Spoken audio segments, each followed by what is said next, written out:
ஸ்ரீ சாய் சச்சரிதம் அத்தியாயம் 10. அன்புடன் எப்பொழுதும் அவரையே நினைவூட்டிக் கொள்ளுங்கள். ஏனெனில் அனைவருக்கும் நன்மை செய்யும் கவனத்தால் கவரப்பட்டு ஆத்மாவிலேயே உறைந்து நின்றார். வாழ்வு சாவியனும் புதிரை விடுவிக்கும்படி அவரை நினைவுபடுத்திக் கொள்வது மட்டுமே.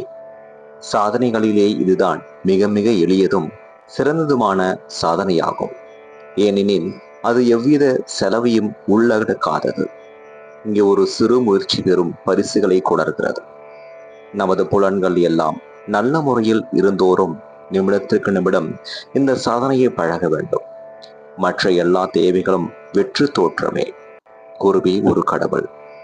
சத்குருவின் புனித திருவடிகளை நினைவு கூறுவானால் அவர் மேலும் சிறப்பான நிலைக்கு நமது அதிர்ஷ்டத்தை மாற்றவிட இயலும்.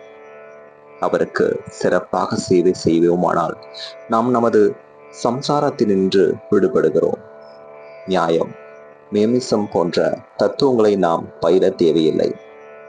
அவரை நமது வழிகாட்டியாக நாம் அமைத்துக் கொள்வோமானால் நமது அனைத்து துன்பங்களும் கவலைகளும் என்னும் கடலை எளிதாக கடந்து செல்லலாம். ஆற்றையும் கடலையும் கடப்பதில் நாம் மாலுமியை நம்பியிருப்பதை போன்றே இவ்வுலக வாழ்விடும் கடலை கடப்பதில் நமது சத்குருவை நாம் நம்ப வேண்டும்.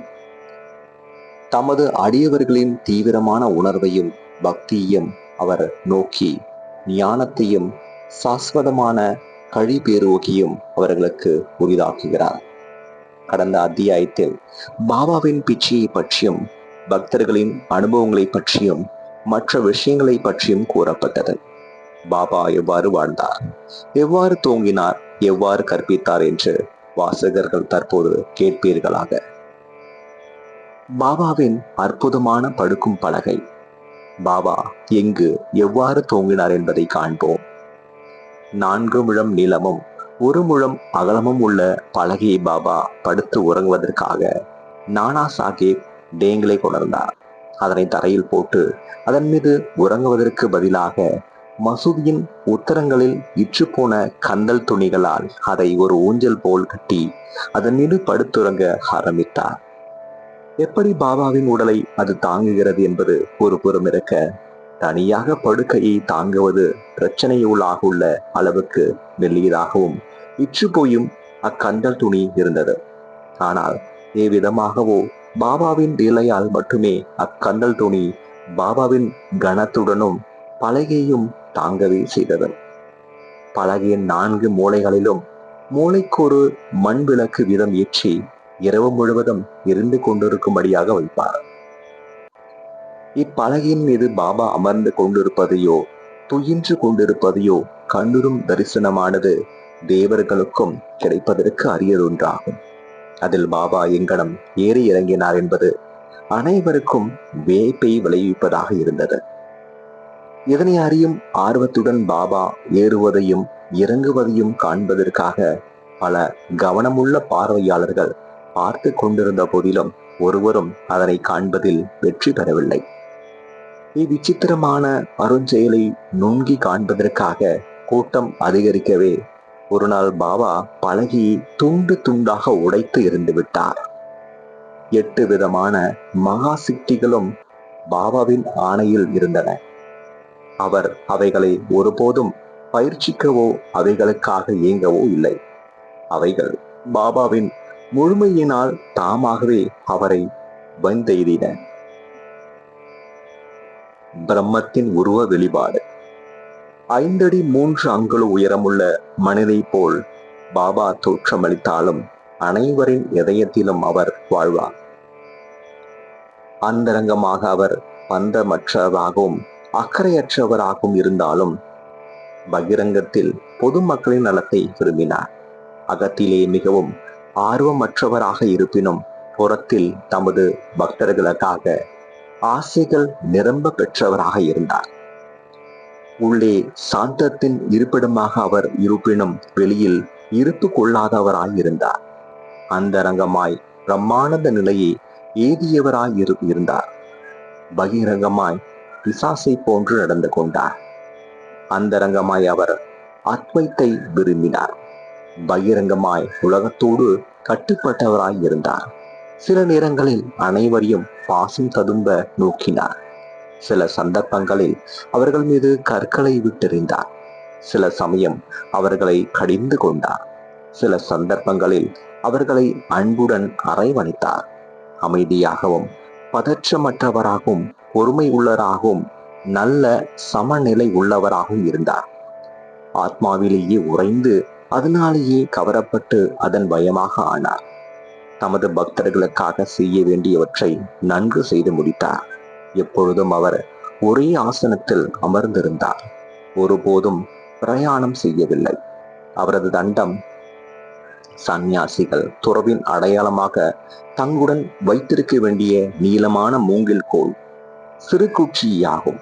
சாந்தமாகவும் எண்ணங்களிலிருந்து விடுபட்டவராகவும் இருந்தார்.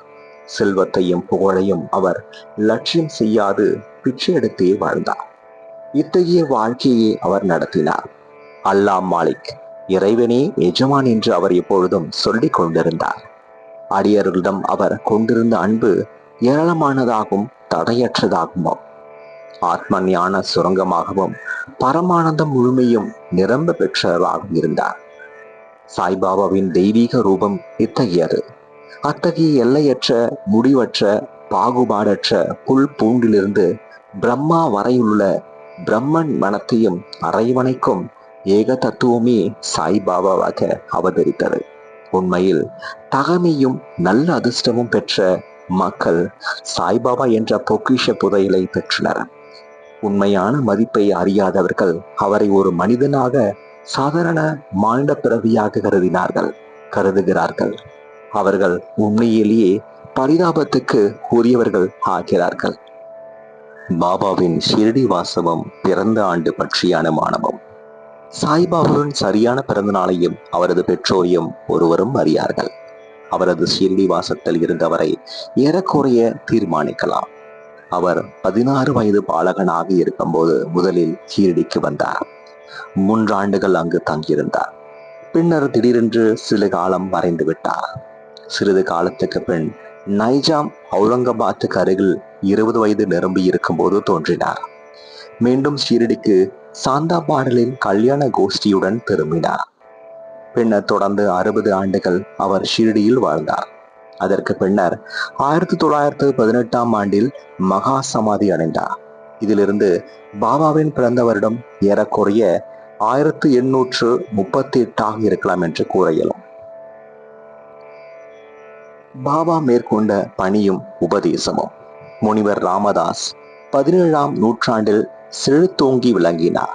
பசுக்களையும் அந்தணர்களையும் யுவனர்களிடமிருந்து காப்பாற்றுதல் எனும் தாம் மேற்கொண்ட குறிக்கோளை பெருமளவிற்கு நிறைவு செய்தார். ஆனால் அவருக்கு 2 நூற்றாண்டுகளுக்கு பின்னர் 2 வகுப்பினர்களுக்கும் மீண்டும் வேற்றுமை அதிகரித்தது. அந்த பாதாள பலத்தினை இணைக்கும் பாலமாக சாய்பாபா விஜயம் செய்தார். அனைவருக்கும் அவர்தம் நிரந்தரமான உபதேசத்தின் உட்கருத்து இவ்வாறானதாகும்.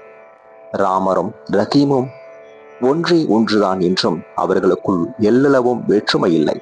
பின்னர் ஏன் அவர்களின் அடியவர்கள் சச்சரவு புரிந்து தங்களுக்குள் சண்டையிட்டுக் கொள்கிறார்கள்? கள்ளங்கபடு அறியாத மக்களாக கைகோர்த்து 2 வகுப்பினரும் ஒன்றிணைந்து வேகத்துடன் நடந்து கொள்ளுங்கள். இங்கனமாக உங்களது குறிக்கோளாகிய தேசிய ஒற்றுமையை ஈட்ட பெறுவீர்கள். போராடி வாதாடுதல் நன்றன்று. எனவே விவாதிக்க வேண்டாம். மற்றவர்களுடன் போட்டி போட வேண்டாம். எப்போதும் உங்களது அக்கறையினையும் நலத்தினையுமே கருத்தில் கொள்வீராக. கடவுள் உங்களை காப்பாற்றுவார். யோகம், தியானம், தவம், ஞானம் என்பன கடவுளை அறியும் நெறிகள். இந்த வழிகளில் ஏதேனும் ஒன்றை நீங்கள் இதில் வெற்றி பெற இயலாவிடின் உங்களது பிறப்பு வீணேயாகும். யாரிடம் ஏதாவது தீமையை உங்களுக்கு செய்வீராகில் அதற்காக பழிக்கு பழி வாங்காதீர்கள். நீங்கள் ஏதேனும் செய்யலுமானால் பிறருக்கு சிறிது நன்மையை செய்வீர்களாக. இது அனைவருக்கும் சாய்பாபா அளித்த உபதேசத்தின் சுருக்கம். இது லௌகீக ஆன்மீக விஷயங்கள் இரண்டிலும் நலம் பயப்பதாகும். சத்குருவாக சாய்பாபா. ஏராளமான குருக்கள் இருக்கின்றனர். தங்கள் கரங்களில் ஜால்ரா, தாளக்கருவி, வீணை சகிதம் நெடுதூரம் சென்று ஆன்மீகத்தை படோபம் செய்து கொள்ளும் குருக்கள் உண்டு. அவர்கள் மந்திரங்களை தமது சீடர்களின் காதில் ஓதி அவர்களிடமிருந்து பணத்தை கறப்பர். தமது சீடர்களுக்கு கடவுள் பற்றியும் கடவுள் நம்பிக்கையும் உபதேசத்திற்காக உணர்ச்சி வகையில் வெளிப்படையாக காட்டிக் கொள்வார். ஆனால் அவர்களே இறை அனுபவம் பெற்றவராக இருப்பர். ஆனால் சாய்பாபா தமது தகைமையையும் மெய் உணர்வையும் காண்பிப்பதற்கு எவ்வித சிறிய முயற்சியும் எடுக்கவே இல்லை. அடியவர்களிடம் பெருமளவு அன்பு கொண்டிருந்தார். 2 விதமான குருக்கள் இருக்கின்றனர். நியத், நியமிக்கப்பட்டவர், குறிக்கப்பட்டவர். அநியத், நியமிக்கப்படாதவர், பொதுவானவர். பின்னவர்கள் தங்கள் உபதேசங்களால் நம்மிடத்தில் உள்ள நற்பண்புகளை அபிவிருத்தி செய்கின்றனர். நமது இதயத்தை தூய்மைப்படுத்துகின்றனர். நம்மை வீடு பெற்றை அடையும் பாதையில் செல்ல தூண்டுகின்றனர். இதற்கு மாறுபாடாக முன்னவர்களாகிய குருக்களோ நமது தனி இயல்பை அழித்து நீயே அது என்று உணர செய்து நம்மை ஏகத்வத்தில் ஸ்தாபிக்கின்றனர். பல்வேறு வகையான உலக ஞானத்தை அளிக்கும் பர திறத்தான குருக்கள் இருக்கின்றனர். ஆனால் நம்மை நமது இயற்கையில் நிலைப்படுத்தி உலக வாழ்விடும் சாகரத்துக்கு அப்பால் நம்மை சுமந்து செல்பவரே சத்குரு எனப்படுவர். சாய்பாபா அத்தகைய ஒரு சத்குரு ஆவார். அவருடைய பெருமையை விவரிக்க இயலாது.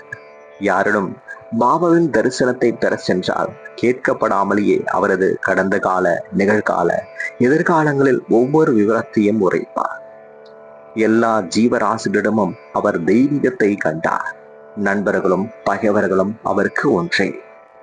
அவாவற்றவராகவும் சமம் செய்யப்பட்டவராகவும் இருந்த அவர் தீயோருக்கு கட்டுப்பட்டு செவி சாய்த்தார்.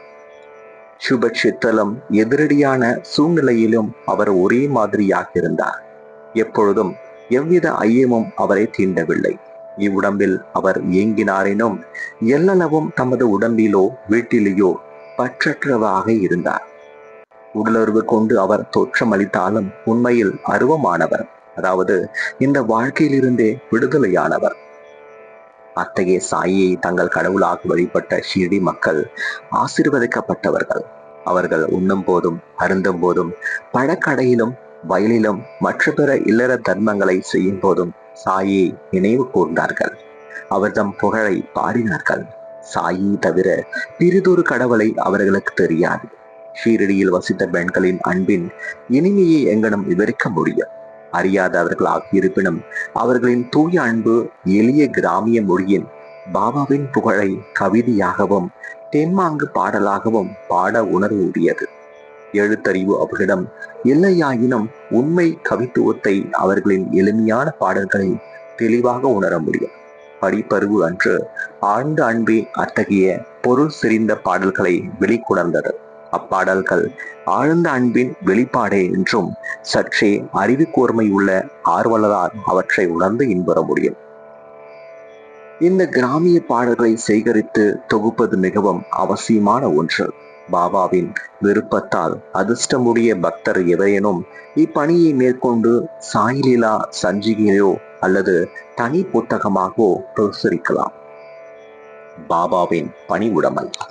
பரமாத்மா அல்லது கடவுள் 6 குணரசியங்களை உடையவராக கூறப்படுகிறது. அதாவது புகழ், செல்வம், பற்றின்மை, ஞானம், பேராற்றல், வல்லமை ஆகியவற்றாகும். பாபா இவர் அனைத்தையும் தனித்துடவையாக விளங்கினார். இவ்வுடம்பில் அடியவர்களுக்காக அவதரித்தார். அவர்களது அருளும் அன்பும் அதிசயிக்கத்தக்கவை. ஏனெனில் தமது அடியவர்களை தம்மிடம் இருத்து இழுத்தார். இல்லாவிடில் யார்தான் அவரை அறிந்திருக்க இயலும்? அவர் தமது பக்தர்களின் பொருட்டாக வாக்கின் தெய்வம் கூட உரைக்க துணியாக அத்தகைய சொற்களை அவர் கூறினார். அதற்கு இதோ ஒரு உதாரணம். மிகவும் எளிமையுடன் அவர் கூறியது பின்வருமாறு: நான் அடிமைகளுக்குள் அடிமை, உங்களுக்குள் கட்டுப்பட்டவர். உங்களது தரிசனத்திலே திருப்தி அடைகிறேன். தங்களது திருவடிகளை தரிசிக்கம் பெறும் பாக்கியம் பெற்றேன். நான் தங்களது மனத்தில் உள்ள ஒரு புழு. அங்கனமாகவே என்னை நான் ஆசீர்வதிக்கப்பட்டவனாக கருதுகிறேன். எத்தகைய பணிவுடைமை! இதை பிரசிப்பதும் மூலம் சாய்பாபாவை எத்தகைய அவமரியாதை செய்யப்பட்டது என்று எவரேனும் நினைப்பாராகில் அவர்களும் மன்னிப்பை வேண்டிக் கொள்கிறேன். இதற்கு பிரசியார்த்தமாக பாபாவின் நாமத்தை பாடி ஜபிப்போமாக.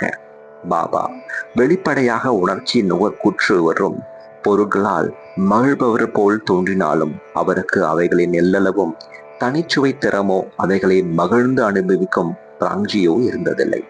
அவர் உண்டார் எனினும் சுவை அறிவதில்லை, பார்த்தார் எனினும் பார்த்தவராகில் அவர் எவ்வித உறுப்பையும் உணர்ந்திருக்கவில்லை. காம உணர்வுகளை பற்றி கருதும் கால் அவர் அனுமானை போன்ற பூரண பிரம்மச்சாரியார் என்பதாலும் பற்றற்றதாகவும் இருந்தார். அவரே தூய உணர்வுகளின் திரளாகவும் ஆசை, கோபம் மற்ற உணர்ச்சிகள் அடக்கி அமைதி உறும் இடமாகவும் திகழ்ந்தார். சுருக்கமாக அவர் அவாவற்றவர், கற்றற்றவர், முறை தரையானவர். இக்கூற்றை சித்தரிக்கும் வகையில் ஒரு அதிசய நிகழ்வாகி காணலாம். நானாவளி. ஷீரடியில் நானாவளி என்ற பெயரில் தனி போக்குள்ள விசித்திரமான மனிதன் ஒருவன் இருந்தார். அவன் பாபாவின் வேலைகளையும் காரியங்களையும் கவனித்து வந்தான். ஒரு நாள் அவன் ஆசனத்தில் அமர்ந்திருந்த பாபாவிடம் சென்று தான் அதில் உட்கார வேண்டி இருப்பதால் பாபாவை எழுந்திருக்கும்படி கூறினார். பாபா உடனடியாக எழுந்திருந்து தாம் அமர்ந்திருந்த ஆசனத்தை காலி செய்தார். அதில் அவன் அமர்ந்து கொண்டான். சிறிது நேரம் அமர்ந்திருந்த பின்னர் அவன் எழுந்திருந்து பாபாவை அமர்ந்து கொள்ள சொன்னான். பாபா ஆசனத்தில் அமர்ந்தார். பிறகு அவன் பாபாவின் பாதங்களில் விழுந்து நமஸ்கரித்து விட்டு சென்று விட்டான். தாம் அதிகாரம் செலுத்தப்பட்ட போதிலும் வெளியேற்றப்பட்ட போதிலும் பாபா எவ்வளவும் வருத்தம் அடையவில்லை. இந்த நானாவளி பாபாவை மிகவும் நேசித்தான். பாபா மகா சமாதி எழுதிய 13வது நாள் தாமும் சமாதி அடைந்தார். மிகவும் எளிய வழி. முனிவர்களுடைய கதைகளை கேட்பதும் அவர்களின் சத்சங்களில் இருப்பதும் புறத்தில் சாய்பாபா சாதாரண மனிதர் போன்று நடித்தாலும் அவரது செய்கைகள் அவரது சாதாரண புத்தி சாதுர்த்தியும் திறமையும் காண்பித்தன. அவர் எதை செய்த போதிலும் அவைகள் அடியவர்களின் நன்மை கருதியே செய்யப்பட்டன. தமது அடியவர்களுக்காக சுவாச நியமத்தையோ அல்லது எத்தகைய வழிபாட்டு முறையோ அவர் வகுத்துரைக்கவில்லை, அல்லது எவ்வித மந்திரத்தையும் அவர் காதிலும் அவர் ஓதவில்லை. எல்லாவித புத்திசாலித்தனத்தையும் விட்டொழித்துவிட்டு எப்பொழுதும் சாயி சாயி என்று ஞாபகமூட்டிக் கொள்ளும்படி அவர்களிடம் கூறினார். எதை செய்வீர்களானால் உங்களது கட்டுக்கள் எல்லாம் விடுபட்டு விடுதலை அடைவீர்கள் என்று உரைத்தார். 5 நெருப்புகளிடையே அமர்தலும் யாகங்களும் பாராயணங்களும் அஷ்டாங்க யோகங்களும் அந்தணர்களால் மட்டுமே இயலுவதாகும். மற்றைய வகுப்பினர்களுக்கு அவைகளால் எவ்வித பயனும் இல்லை. மனதின் தொழில் நினைப்பதாகவும் மன்னமின்றி அது ஒரு நிமிடம் இருக்க முடியாது. புலன் உணர்விற்கு சார்பான பொருளை மனதிற்கு நீங்கள் அளித்தால் அதை பற்றி நினைக்கும். அதற்கு குருவை அளித்தால் அது குருவை பற்றி எண்ணப்படும். நீங்கள் மிக கவனத்துடன் சாய்பாபாவின் பெருமையும் பேராற்றலையும் கேட்டீர்கள். இதுவே சாயியை இயற்கையாக நினைவிட்டு கொள்ளுதலும் வழிபடுவதும் கீர்த்தனை செய்வதும் ஆகும். மேலே கூறப்பட்ட மற்ற சாதனைகளை போன்று இக்கதைகளை கேட்பது என்பது அவ்வளவு கடினமானது இல்லை. இக்கதைகள் சம்சாரம் எனும் உலக வாழ்க்கை பயத்தை அழித்து உங்களை ஆத்மீக பாதையில் அழைத்து செல்கின்றன. எனவே இக்கதைகளை கவனத்துடனும் கேளுங்கள், அவைகளை தியானியுங்கள், அவைகளை ஜீரணித்துக் கொள்ளுங்கள். இம்முறை பின்பற்றப்பட்டால் அந்தணர்கள் மட்டுமன்று பெண்ணினமும் கீழ்குலத்தோறும் தூய்மை அடைந்து புனிதமடைவர். நீங்கள் உங்களது உலக கடமைகளை செய்து கொண்டோ கவனித்துக் கொண்டோ இருக்கலாம். ஆனால் உங்களது மனதை சாய்க்கும் அவரின் கதைகளுக்கும் அழித்து விடுங்கள். பின்னர் அவர் உங்களை ஆசீர்வதிப்பது நிச்சயமாகும். இதுவே மிகவும் எளிமையான வழியாகும். எனினும் அனைவரும் ஏன் அதை பின்பற்றவில்லை என்றும் காரணம் என்னவென்றால், கடவுள் அருளின்றி முனிவர்களின் கதைகளை கேட்கும் ஆர்வம் நமக்கு வருவதில்லை. கடவுள் அருளால் எல்லாம் தட்டு தடங்கல்கள் ஏற்பட்டு இன்றியும் எளிதாக நடந்தேறுகிறது. முனிவர்களின் கதைகளை கேட்பது என்பது ஒரு வழியில் அவர்களின் சத்சங்களை பெறுதலை நிகழ்ப்பதாகும். முனிவர்களின் கூட்டுறவின் முக்கியத்துவமானது மிகவும் பெரியது.